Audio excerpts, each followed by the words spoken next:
കേരളത്തിൽ 8 കൊല്ലം മുമ്പ് 29 ബാറുകളാണ് ഉള്ളത്. ഇപ്പോൾ 932 ബാറുണ്ട്. ആരും അനങ്ങിയില്ലാലോ, ഞങ്ങൾ പാവങ്ങളല്ലാതെ. ഈ മലപ്പുറം ജില്ലയിൽ എന്ന് പറഞ്ഞാൽ നന്മ കൽപ്പിക്കാനും തിന്മ വിരോധിക്കാനും ആഹ്വാനം ചെയ്യപ്പെട്ട ആലു ഇമ്രാനുള്ള ഖുർആൻ ഇന്ത്യയിൽ ഏറ്റവും അധികം വായിക്കപ്പെടുന്നത് മലപ്പുറത്താണ്. മലപ്പുറത്ത് 1/2 കോടി ജനങ്ങളുണ്ട്. ആ നാട്ടിലാണ് ആലു ഇമ്രാൻ മനസ്സിലുള്ളവരാണ്. ഇവിടെ ഒരു ബാറേ ഉണ്ടായിരുന്നുള്ളൂ 8 കൊല്ലം മുമ്പ്. ഇപ്പോൾ ഇൻഷാ അല്ലാഹ് 27 ബാറായി. 28ാമത്തത് പൂരപ്പുഴയിൽ പണി പൂർത്തിയാകുന്നു. 29ാമത്തത് അരീക്കോട് കീഴ്ശ്ശേരി പണി തുടങ്ങിക്കഴിയും. ആരും ഒന്നും വിട്ടുന്നില്ല. ഇതാണ് അള്ളാഹുവിന്റെ കുദറത്ത്. അബ്കാരി മുതലാളികൾ ശവക്കോട്ടകൾ സൃഷ്ടിച്ചു, ബാർ മുതലാളിമാർ.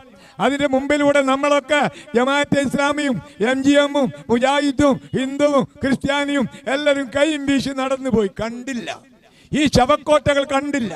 അത് കാണാത്ത ഉമ്മയ്ക്കും ബാപ്പയ്ക്കും അച്ഛനും അമ്മയ്ക്കും അള്ളാഹു കൊടുത്ത ശിക്ഷയാണ്. നോക്കിയാൽ കാണാത്ത പൊടി രൂപത്തിലുള്ള MDMA-ക്കെതിരെ റോട്ടിലിറങ്ങുക. നേരെ മറിച്ച് മദ്യവ്യാപനത്തിനെതിരെ നമ്മൾ ഇറങ്ങിയിട്ടുണ്ടെങ്കിൽ ഈ രാജ്യം രക്ഷപ്പെടുമായിരുന്നു.